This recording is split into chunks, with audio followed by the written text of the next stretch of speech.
इससे पहले मैं कोई बात आगे और शुरू करूं, मैं अपना परिचय देना चाहूंगा। मेरा नाम परशुराम है, गोरखपुर का रहने वाला हूं। पेशे से मैं भी गवर्नमेंट एम्प्लॉय था, यूपी पुलिस का कांस्टेबल था 2006 बैच का। बिजनेस मुझे कैसे मिला? ये बिजनेस मिलता ही ऐसे ही है, कुछ करते हुए। जो कुछ न कुछ लोग कर रहे हैं उनको ही मिलता है। कोई पढ़ाई कर रहा है, कोई हाउसवाइफ है, कोई सरकारी नौकरी कर रहा है, कोई प्राइवेट जॉब कर रहा है, कोई बिजनेस कर रहा है, कोई बेरोजगार है। कोई आदमी सेठ साहब के इंतजार नहीं कर रहा है, हर आदमी अपनी यात्रा पूरी कर रहा है। उसी यात्रा को करते हुए कोई सेठ साहब लेकर उनके पास पहुंच जाता है कि ये मेरे साथ है, इसको भी आप करें। तो मेरी नौकरी चल रही थी और उसी के साथ मुझे बिजनेस मिला, और इस बिजनेस को मुझे 1 दशक से ज्यादा हो गया करते हुए, और इस कानपुर में बहुत दिन से आ रहा हूं। और मैं कानपुर जो आया हूं, रात में पहुंचा हूं, मैं वेस्ट बंगाल से कार ड्राइव करते हुए मैं यहां तक आया हूं।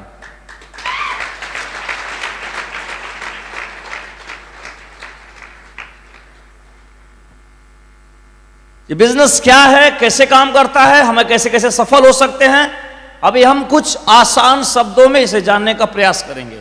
रेडी हैं आप लोग? सभी लोग रेडी हैं? आवाज आ रही है क्या सभी को?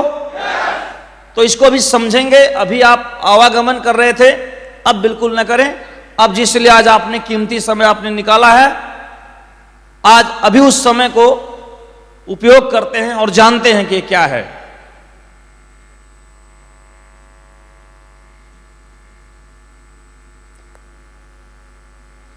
मैं अपना परिचय बता रहा था। हम 4 भाई हैं, 4 बहन हैं। गोरखपुर से हैं हम।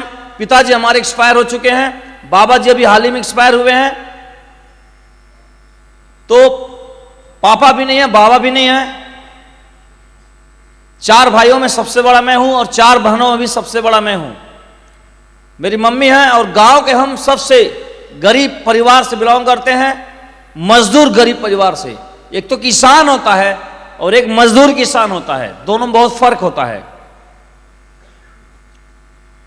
ऐसे परिवार में जहां पे न खेती है, न शिक्षा है, न संसाधन है, न सपने, न कोई मार्गदर्शक है, ऐसे परिवार में उनका सपना था कि हमारा लड़का पढ़ाई लिखाई करके गवर्नमेंट एम्प्लॉय बने तो घर की गरीबी दूर हो। और मैं उनके सपनों पे खरा उतरा। 2006 में मैं एक जॉब, सरकारी नौकरी मैंने लिया। लेकिन मेरी जो नौकरी रही, आप सभी जानते हैं, 22,000 सिपाही बर्खास्त हो गए थे एक बार, जानते हैं आप लोग? तो मैं उसका शिकार हो गया। सिर्फ मैं नहीं हुआ, पूरे सिपाही उसके शिकार हुए। तो बहुत सारे सिपाही को इंतजार करते रहे, घर से जो मजबूत रहे कि हम कोर्ट से जीत के दोबारा आएंगे। मेरे पास तो बिल्कुल मौका नहीं था कि कोर्ट का इंतजार करें। तो हम अपने पारिवारिक बैकग्राउंड मैंने आपको बता दिया, हमारे पिताजी एक्सपायर हो चुके थे। तो पूरे घर का जो लोड मेरे ऊपर था, बच्चों का शिक्षा, खान पान और खेती वगैरह बिल्कुल नहीं। तो जो हम कमाते 5,000, 6,000, 3,000, उसी से राशन आता, उसी से पढ़ाई होती, उसी से बीमारी का पैसा जाता, उसी से सब कुछ जाता। तो मैं सरकारी नौकरी का इंतजार ही नहीं किया कि कब बहाल होगा हाई कोर्ट, सुप्रीम कोर्ट से। प्राइवेट जॉब करने में चला गया, बर्खास्त सिपाही बनारस। वहां हमने काम किया, काम अच्छा नहीं मिला, तो वहां से मिर्जापुर चले गए। वहां हमने काम ढूंढा, वहां भी काम अच्छा नहीं लगा, तो हम सीधे चले गए दिल्ली 6-7 महीना हमने काम किया। कुछ एक काम मिला प्राइवेट, 5-6 हज़ार रुपये में कमाता था। उसके बाद दिल्ली से हम लोग मुकदमा लड़ रहे थे, हाई कोर्ट से हम लोग मुकदमा जीत गए, और ये हुआ कि हमारी अब दोबारा बहाली हो जाएगी। हम भाग के घर चले आए। तब तक हाई कोर्ट के बाद डबल बेंच में चला गया, फिर हुआ कि वो सुप्रीम कोर्ट में भी चला जाएगा। फिर हम घर आके बेरोजगार हो गए। फिर हम बोले इतना इंतजार नहीं कर पाएंगे, फिर हम भागे आगरा प्राइवेट जॉब के लिए। और आगरा हम गए प्राइवेट जॉब खोजने के लिए, और 3 महीना तक हमको कोई जॉब नहीं मिला। और एक चौराहे पे उदास होकर बैठ के चाय पी रहे थे, जिनके साथ हम वहां गए हुए थे। ये सेठ साहब का प्लान, एक व्यक्ति दूसरे को दिखाने गया हुआ था, और वो जिसको दिखा रहे थे वो कहां है उसका नहीं पता, लेकिन मैं जरूर यहां पर हूं। ऐसे इस बिजनेस में संयोगिक रूप से मेरे बिजनेस में इसमें आगमन हुआ है, और सब इसमें संयोग से आते हैं, इत्तेफाक से आते हैं लोग। जानबूझ के यहां कोई नहीं आता है, ड्रीम किसी का नहीं होता है, प्लानिंग कोई नहीं होता है, ये कभी कोई भी कहीं से इसमें टपक पड़ता है और इसीलिए कभी भी वो छोड़ भी देता है। हेलो, अगर हम नौकरी प्राप्त करते हैं पढ़ाई लिखाई करके संघर्ष करके, उसे हम नहीं छोड़ते हैं। क्यों? छोड़ ही नहीं पाएगा उन्हें, वो नहीं छोड़ सकता। अगर हम कोई बिजनेस चला रहे हैं छोटा अथवा बड़ा और वो चल रहा है बहुत दिन से, उसे हम नहीं बंद कर पाएंगे। इसे हम कभी भी बंद कर देते हैं। क्यों? क्योंकि कभी भी मिला था। तो जैसे कबीर साहब के पास एक औरत गई, उसका हस्बैंड जो है मतलब ब्रेकअप हो गया उसका, तो रो रही थी बड़ा टेंशन में, दर्द में कि हमको उसने धोखा दे दिया, ये हो गया वो हो गया। तो कबीर साहब बोले तुम्हें संयोग से मिला था, लेके पैदा हुई थी? तो उसने बोला कि नहीं साहब ऐसा संयोग से मिला था। बोला संयोग से मिला था और संयोग से छूट भी गया, तो दिक्कत क्या है? दिक्कत क्या है? यहां लोग मिलते हैं और लोग छूट जाते हैं। ऐसे नहीं छूटता, किसी मर के छूटता, बधाई वो जिंदा छूट गया। तो ऐसे ही यहां पे बिजनेस में भी लोग आते हैं, जुड़ते हैं, फिर छोड़ भी देते हैं। और छोड़ और क्या देते, किसी को लागत कुछ है नहीं इसमें। इस बिजनेस में लागत क्या है? कुछ नहीं है। प्रोटीन पाउडर लेके पी गए तो कौन सा लागत है? विटामिन सी लेके खा गए तो कौन सा लागत है? काजू बादाम लेके खा गए तो कौन सा लागत है? डायबिटीज पेशेंट है, डायबा केयर यहां से पी रहे तो कौन सा लागत है? कितना लाख आपने लगाया यहां पे, जो लगाया आपने उसका सर्विस ले रहे हैं आप, उसका फायदा ले रहे हैं। भगवत गीता लिया तो आप उससे पढ़ेंगे, धर्म कर्म में लगेंगे, खोपड़ी ठीक होगा। तो लगता क्या है यहां पे? कुछ नहीं। तो और छोड़ना आसान है। तो मैं ऐसे ही इसमें आया था, लेकिन मैंने नहीं छोड़ा। क्यों नहीं छोड़ा? क्योंकि मेरे पास कुछ था ही नहीं छोड़ने के लिए। छोड़ूंगा क्या? किसी भिखारी आदमी को ज्ञान दे धर्म का कि सब दान कर दो, भगवान बुद्ध के मार्ग पे निकल पड़। तो भगवान बुद्ध तो राजा थे, वो न छोड़ के निकलेंगे, खुदन नंगा का छोड़ेगा। तो कई लोग इस बिजनेस में जुड़ते हैं और कहते हैं हम बिजनेस छोड़ देंगे। मैंने बोला तुम्हारे पास है ही क्या, तुम छोड़ दोगे? कितना टीमें बनाए हो, तुम्हारा तो सब छूटा छुटाया है। अरे डायमंड बन के छोड़ो, क्राउन बन के छोड़ो, तब लगे कुछ ताकत। हाँ, छोड़ने के लिए कुछ है और तब छोड़ोगे तब बढ़िया, एक शान की बात होगी। तेरे पास है ही क्या, तुम छोड़ोगे?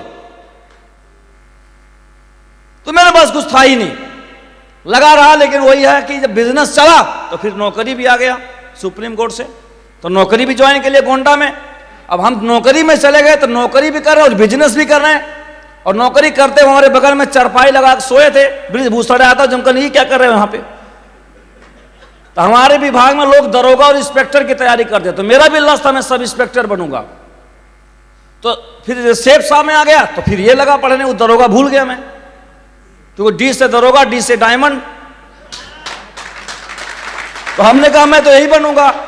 तो सभी सिपाही आईपीसी सीआरपीसी पढ़ते थे, दंड संहिता, दुनिया भर का धारा कानून, एग्जाम पास के लिए विभागीय एग्जाम होता है। और हम क्या पढ़ रहे हैं? बड़ी सोच का बड़ा जादू, जीत आपकी। तो जो दूर के सिपाही होते थे वो सोचते थे कि लड़का बड़ा स्टडी करता है, यह भी कोई तैयारी कर रहा है, सिविल की तैयारी कर रहा है या दरोगा की तैयारी कर रहा है। तो कोई लोग खास से नजदीक आते, जब किताब की हेडिंग पढ़ते बड़ी सोच का बड़ा जादू, तो कहते तुम पढ़ते तो बहुत हो लेकिन पढ़ते क्या, ये नहीं समझ में। ये किस चीज की तैयारी है? ये किस चीज की तैयारी है? हमने कहा ये डायमंड बनने की तैयारी है। बोला डायमंड क्या होता है? बोला तुम नहीं जान पाओगे, हम बिजनेसमैन बनने की तैयारी कर रहा हूं। बोला बिजनेसमैन की तैयारी थोड़ी होता। बोला बिल्कुल होता है। हमारे देश में लोग 3 तरह की पढ़ाई करते, एक तो पढ़ते ही नहीं है, और एक तो यूनिवर्सिटी में कुंजी पढ़ के पास होते हैं।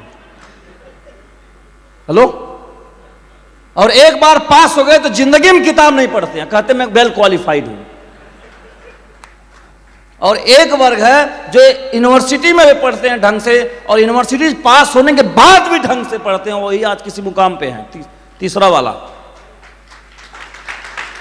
खाली पढ़ के पास आउट होने से बात नहीं बन जाता। तो मैं भी पढ़ रहा था इसीलिए, और आज भी पढ़ता हूं और आगे भी पढ़ता रहूंगा। मेरे पास औपचारिक डिग्री कम है कि कितना पढ़े हो, और वैसे भी वीर का कोई सबूत होता नहीं है। एजुकेशन क्वालिफिकेशन का सबूत है, टैलेंट का सबूत आप देख सकते हैं, प्रमाण। ये देखो मेरे अंदर क्वालिटी है, टैलेंट है। कोई आदमी वीर है, उसका सबूत कैसे देख सकते हैं आप? वो क्या वीरता, वीर आदमी क्या सबूत दिखाएगा आपको? ऐसे तो राजा के लड़के थे और उनका राजपाट सब चला गया था, तो एक दूसरे राजा के पास पहुंचे, बोले मुझे कुछ रोजगार दो, और हम दोनों वीर हैं।